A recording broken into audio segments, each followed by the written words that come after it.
அனைவருக்கும் வணக்கம். திருச்செந்தூரில் இருக்கக்கூடிய கோபுர கலசத்தில் நீரால் அபிஷேகம் செய்யும் ஒரு அரிய வீடியோ காட்சி தான் இப்போ நாம் அந்த வீடியோவில் பார்த்துட்ருக்கோம்.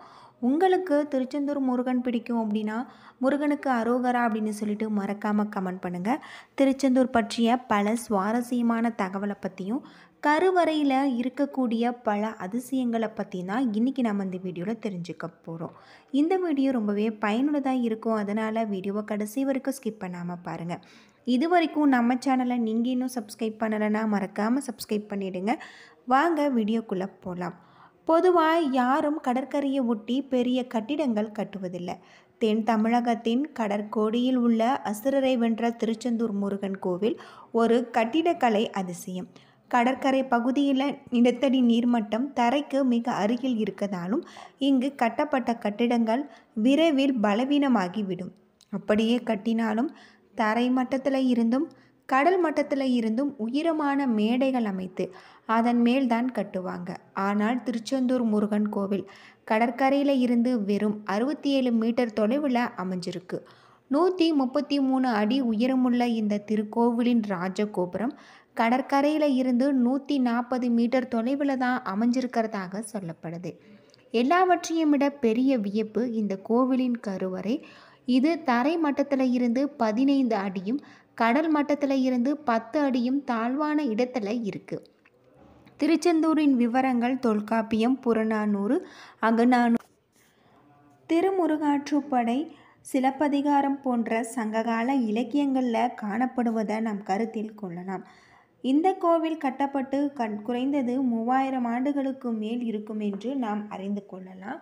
இவ்வளவு ஆபத்தான இடத்துல கடலுக்கு மிக அருகில் துணிந்து கட்டப்பட்ட இந்த திருக்கோவில் இத்தனை ஆண்டுகளாக எந்தவித பாதிப்பும் இல்லாமல் கம்பீரமாக நிற்பதை பார்க்கும்போது நமது முன்னோர்களின் கட்டிடக்கலை அறிவையும் திறன்மையும் நம்ம கடவுள் மேல் அவர்களுக்கு இருந்த நம்பிக்கையும் வியப்பில் மூழ்கியடித்தது அப்படின்னே சொல்லப்படுது.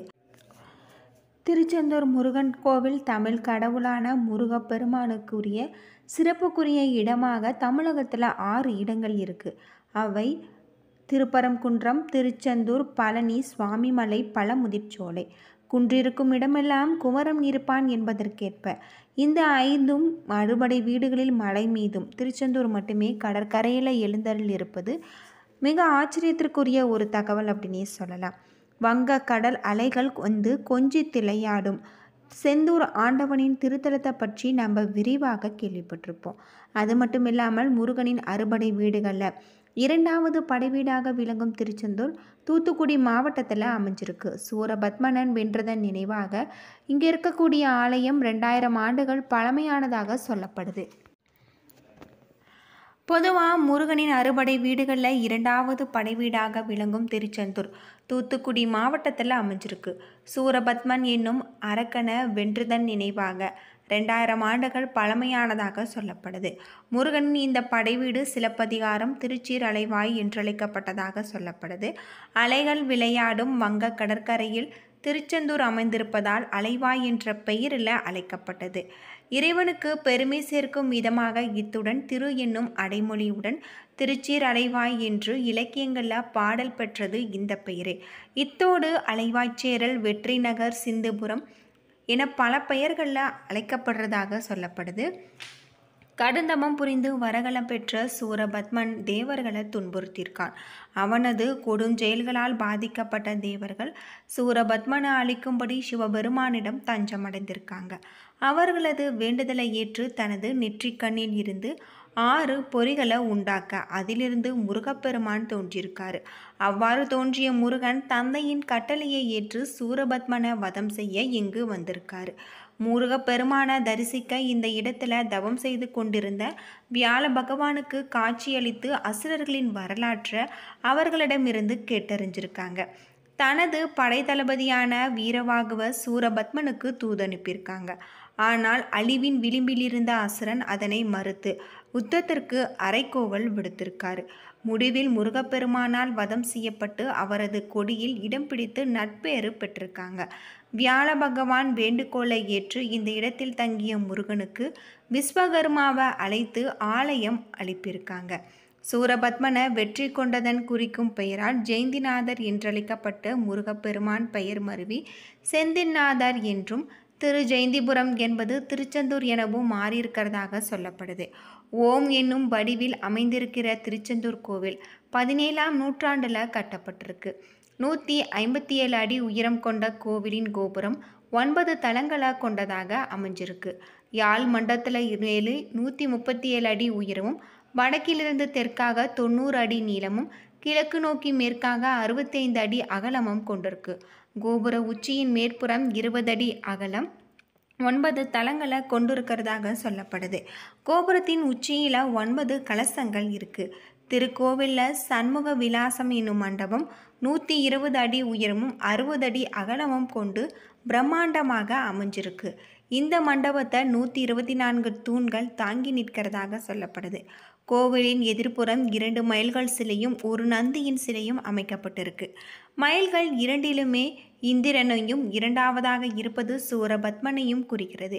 நந்தி பெருமான் பஞ்சலிங்கங்களின் வாகனமாக சொல்லப்படுது. முருகப்பெருமான் இருவேறு தோற்றங்களில் தனித்தனியே எழுந்தருளி அருள்பாலிப்பது இந்த திருக்கோவிலின் சிறப்பாக சொல்லப்படுது. தெற்கு திசைக்கு பார்த்தவாறு சண்முகர் என்ற பெயரில், கிழக்கு திசையை பார்த்தவாறு பாலசுப்பிரமணிய சுவாமி என இருவாறு வெவ்வேறு சன்னதியில் அருளாட்சி செய்கிறாங்க. சூரபத்மனை ஆட்கொண்டதன் நினைவாக அவற்றுக்கு நன்றி செலுத்தும் விதமாக தாமரை மலர வைத்து சிவபெருமானுக்கு பூஜை செஞ்சுருக்காங்க. இதனால் முருகப்பெருமானின் வலது கரத்தில் தாமரை மலர் இருப்பதை இன்றுமே நம்மால் காண முடியும். சிவயோகி போல ஜடா முடியில் தரித்தவாறு இருவரும் இடது பின்புற சுவற்றில் ஒரு லிங்கம் இருக்கு. இந்த லிங்கத்திற்கு தீபாராதனை காட்டிய பிறகு முருகனுக்கு தீபாராதனை நடக்கிறது. அதே போல சண்முகர் சன்னதியில் சுவாமிக்கு பின்புறம் லிங்கம் இருக்கு. இந்த லிங்கங்கள் இரண்டுமே இருளில் அமைந்திருப்பதால் தீபாராதனை வெளிச்சத்தில் இது மட்டுமே பார்க்க முடிகிறதாக சொல்லப்படுது. இந்த திருக்கோவிலில் எழுந்திருக்கக்கூடிய பாலசுப்பிரமணிய சுவாமிக்கு பூஜைகள் செய்த பின்னர் வெண்ணிற ஆடைகளை சாத்துறாங்க. மற்றொரு சன்னதியில் இருக்கக்கூடிய சண்முகருக்கு பச்சை நிறம் கொண்ட ஆடைகளை அணிவித்து வராங்க.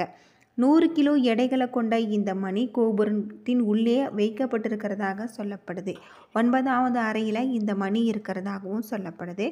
இந்த திருக்கோவிலில் சண்முகர், ஜெயந்திநாதர், குமரவிடங்கர், அலைவாய் பெருமாள் என 4 உற்சவர்கள் இருக்காங்க. உற்சவரில் குமட விருங்கருக்கு மாப்பிள்ளை சுவாமி என்ற திருப்பெயரும் இருக்கு. அது மட்டும் இல்லாமல் கோவிலில் மூலவருக்கு பின் பகுதியில் பாம்பரம் என்னும் சுரங்கப்பாதை இருக்கு. கட்டணம் செலுத்தி உள்ளே சென்றால் முருகன் பூஜை செய்து வந்த பஞ்சலிங்கங்களை பார்த்து நாம் தரிசனம் செய்யலாம். அது மட்டும் இல்லாமல் இது தவிர முருகன் சன்னதிக்கு வலதுபுறத்தில் பஞ்சலிங்க சன்னதியும் இருக்கு. திருச்செந்தூரில் முருகன் சன்னதியின் மேற்கு திசையில் ராஜகோபுரம் இருக்கு. முருகப்பெருமான் இந்த தலத்தில் கடலை பார்த்தவாறு இருப்பதால் கிழக்கு நோக்கி காட்சியளிக்கிறார். பொதுவாக கோவிலின் பிரதான கோபுரத்தின் சுவாமிக்கு எதிரில் தான் அமைவது வழக்கம். அதன்படி இங்கு கிழக்கு திசையில் ராஜகோபுரம் அமைந்திருக்க வேண்டும். ஆனால் இந்த பகுதியில் கடல் இருப்பதால் மேற்கு பகுதியில் கோபுரம் கட்டப்பட்டிருக்கு. முருகப்பெருமான் இருக்கும் மூலஸ்தானத்தின் பீடத்தை விட கோபுர வாசல் உயரமாக இருக்கும் காரணத்தினால் திறக்கப்படாமல் எப்பொழுதும் அடைக்கப்பட்டு இருக்கிறது. சூரசம்ஹாரம் முடிந்த பிறகு முருகன் தெய்வானை திருக்கல்யாணத்தின் போது நள்ளிரவில் ஒரு நாள் மட்டுமே இந்த ராஜகோபுரம் வாசலானது திறக்கப்படுறதாக சொல்லப்படுது. சர்க்கரை பொங்கல், கற்கண்டு, தினைமாவு, பொரி, வடை, அப்பம், பருப்பு கஞ்சி போன்றவை முருகனுக்கு மிகவும் பிடித்தமான உணவுகளாக இருக்கு. இரவு நேரங்களில் முருகனுக்கு வெந்நீர் மட்டும் வைத்து பூஜை செய்கிறதாக சொல்லப்படுது. உச்சிக்கால பூஜைகள் முடிந்த பின்னர் ஒரு பாத்திரத்தில் பால் உணவு எடுத்துக்கொண்டு மோளத்தாளத்துடன் திருச்செந்தூர் அமைந்திருக்கக்கூடிய கடற்கரையில் இந்த பால் அன்னத்தினை கரைத்து விடுவாங்க. இந்த பூஜைக்கு கங்கா பூஜை என அழைக்கப்படுறதாக சொல்லப்படுது. இப்படி பல அதிசயங்களை கொண்ட கோவிலாக தான் திருச்செந்தூர் சுப்பிரமணிய சுவாமி கோவில் இருக்குது. என்ன நண்பர்களே, இந்த வீடியோ உங்களுக்கு பயனுள்ள தகவலை தந்திருக்குன்னு நினைக்கிறேன். வீடியோ பிடிச்சிருந்தா லைக் பண்ணுங்கள், ஷேர் பண்ணுங்கள், கமெண்ட் பண்ணுங்கள். இது போல் தகவலை தெரிஞ்சுக்க நம்ம சேனலை மறக்காமல் சப்ஸ்கிரைப் பண்ணுங்கள். நன்றி நண்பர்களே.